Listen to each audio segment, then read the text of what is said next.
आदाब नाजरीन, RC Urdu TV में आपका इस्तकबाल है। आप शिरीन फातिमा को सुन रहे हैं। अलहदा रियासत तेलंगाना के क़याम के लिए बीआरएस के बानी के चंद्रशेखर राव ने न सिर्फ सियासी जमात कायम की बल्कि उस मकसद के हुसूल के लिए उन्होंने गैर मुअय्यना मुद्दत की 29 नवंबर 2009 को भूख हड़ताल शुरू करके अपनी जान जोखम में डाल दी।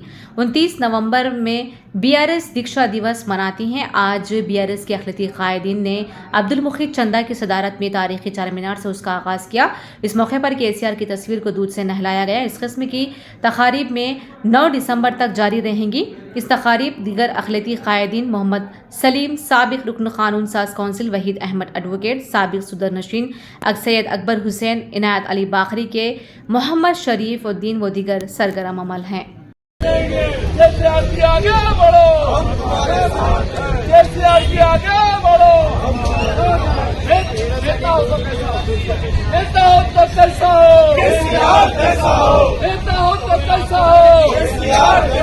अपने वजारतों से भी इस्तीफा दिया, एमपी के ओहदों से भी इस्तीफा दिया और तेलंगाना की आवाज को बुलंद की।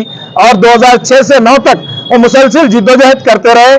आहनी पंजे से तेलंगाना तहरीक को कुचलने की कोशिश की गई। आंध्राई कायदीन, बीजेपी, कांग्रेस सब एकजुट हो गए। सब मिलकर ये चाहते थे कि तेलंगाना ना बने। 2009 के इलेक्शन में टीआरएस को करारी शिकस्त देकर वो ये समझ रहे थे कि अब टीआरएस पार्टी खत्म हो जाएगी, लेकिन केसीआर साहब ने इलेक्शन के फौरी बाद एक ऐलान किया, केसीआर सच्चड़ू तेलंगाना वच्चड़ू, और अपनी आमरण निरवहर दीक्षा शुरू करने का ऐलान किया। 29 नवंबर को वो दीक्षा के लिए 2009 को करीमनगर के अलगनूर से रवाना हुए थे। अलगनूर चौरस्ते पे उन्हें गिरफ्तार किया गया और सिद्दीपेट जाने नहीं दिया गया। उनको जब अरेस्ट करके जेल मुंतकिल किया गया तो केसीआर साहब ने जेल में ही अपनी दीक्षा जारी रखी। उन्हें वहां से जब उनकी तबीयत खराब हुई तो उन्हें उठा करके जो है निम्स लाया गया। वो 29 नवंबर से 9 दिसंबर तक मुसलसल दीक्षा करते रहे।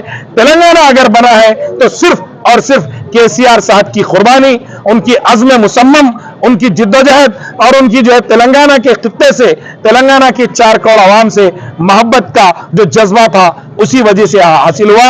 हम पिछले 16 साल से खासतौर पर चार मीनार पर हर साल जमा होते हैं। जब केसीआर साहब दीक्षा में बैठे थे 29 नवंबर के बाद, हम बराबर 3 दिसंबर को मुझे याद है हम बाखरी साहब की क़यादत में यहाँ जमा हुए थे और जंजीरी भूख हड़ताल की थी।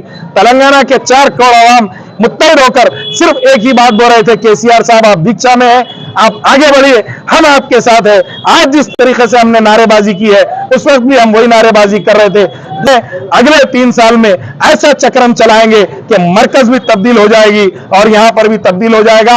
हम केसीआर साहब की दीक्षा को याद करते हुए उनको सलाम करते हैं। हजारों साल नरगिस अपनी बेनूरी पे रोती है, बड़ी मुश्किल से होता है चमन में दीदा और पैदा। मैं ताज़ा तरीन खबरों से खुद को बाखबर रखने के लिए आरसी उर्दू टीवी को यूट्यूब पर सब्सक्राइब करें। फेसबुक और इंस्टाग्राम पर फॉलो करना ना भूलें।